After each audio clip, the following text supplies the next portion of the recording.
Armitage. I'm a junior doctor currently working for the NHS. I'm also the co-founder of the Armitage Foundation, which is a charity that's committed to increasing diversity across UK medical schools. Outside of medicine and charity work, I'm very passionate about public speaking. Specifically, I'm passionate about sharing the message of you being your authentic self, of you manifesting the potential that resides inside of you, and of you overcoming limiting beliefs that may be holding you back. Now, by popular request, by popular demand, I've been asked to do a video on a vision board, creating a vision board. Now, this video is very good for all people, for young people listening to this, people who are thinking about the dreams that they have for the future. This video is for you.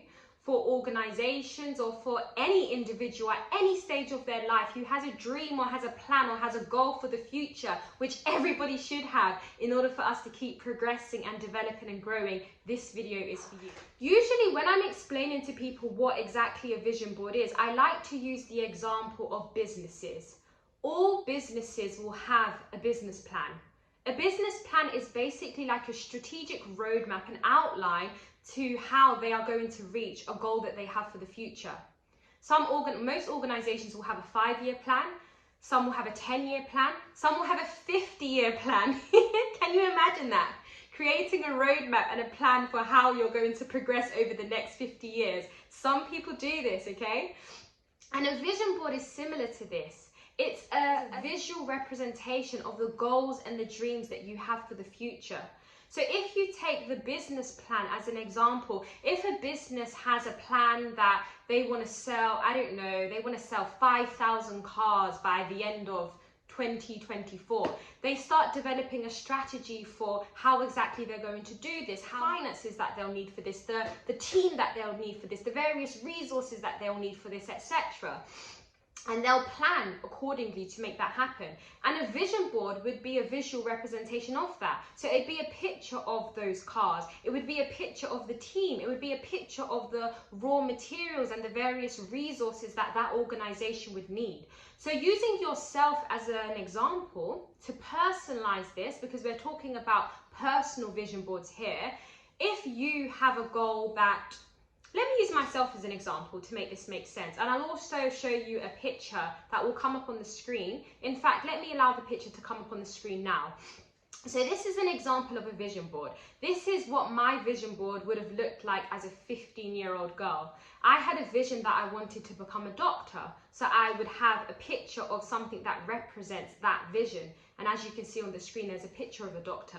In addition to that, I've always been passionate about speaking. And so I would have had a picture of something that represents speaking, something that represents my vision for speaking, to inspire people, to empower people. I also actually included quotes on my vision board when I was younger, quotes that people had said, because growing up, I used to battle a lot with self-esteem.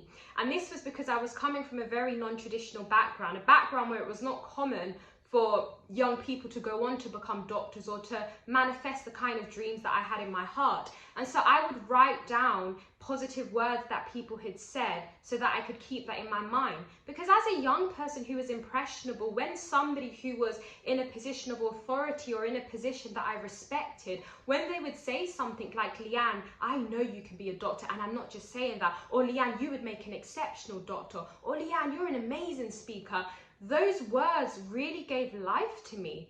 And so writing those words on my vision board was very empowering, because I wasn't just reading words, I was reading words that were said by somebody who I respected. And so those words carried a greater weight. They almost made them more believable. Of course, I've matured by that, and now, you know, I don't need somebody else to tell me that I can or cannot do something to have the belief to know that it's possible. But as a young person, I did definitely benefit from holding on to other people's words, because at that stage, I didn't have the self-confidence to be able to have the conviction that I can do this. It's almost like I was leaning on those words. And I don't think there's anything wrong with that. If you're a young person that can also relate to this, and you feel like you're empowered by other people's words, I'd say by all means write those words down and read those words and remind yourself of those words, because words are so powerful. I could do a whole video on the power of words. But what I will say, the one thing I will say is that whatever is repeated, whatever you hear repeatedly, it moves from your conscious mind to your subconscious mind. And when it gets into your subconscious mind, it becomes an embedded belief. You start to believe those words, okay? Propaganda is lies that have been repeated until people start believing them. Okay, that is just a principle. Repetition starts to have a way, it has an effect. And so if you can start to repeatedly speak positive words over your life, if you can repeatedly think about positive words that have been spoken over your life, that's going to start to get embedded in your subconscious mind, and you'll start to believe those words to be true. And so that is one of the reasons why I wrote those words on my vision board. Obviously, when I was 15 years old, I didn't have that kind of understanding of the principle, but nonetheless I knew that reading these words makes me feel positive, and so I put those words on my vision board, and I encourage you to do the same. In addition to that, on my vision board, I had a picture of the globe because I'm passionate about traveling. I knew from a very young age that the career path I want to take is going to be one that takes me around the world. And being a doctor takes me around the world. Public speaking will soon take me around the world. I speak that into existence, okay? So I had that on my vision board. In addition to that, one day I want to get married and I want to have a family, so I put that on my vision board. And the beauty of a vision board is that you can have a vision board that's strictly linked to your career and personal development, that's fine, or you can have a vision board that includes all aspects of your life. So on my most recent vision board, and the reason why I'm referring to different time frames is because I create new vision boards, okay? So the one that I had when I was 15 is not the same as the one that I have now. But what is beautiful about a vision board is that you can put all aspects, all areas of your life on that vision board. So it can include things that you want to see happen in your family life, in your business life, in your personal development life, in your fitness life, in all aspects of your life. And I encourage you to have those kind of things on your vision board. Okay, so this is an example of a vision board, a completed vision board. And when you have got a completed vision board, I encourage you to look at that on a daily basis. Whatever you see repeatedly also has an effect on you. And so if you can look at your vision board on a daily basis, and not only look at it, I encourage you to go a step further and to make declarations over that vision board, to say that I will be. So for me, I would have said, I will be a doctor.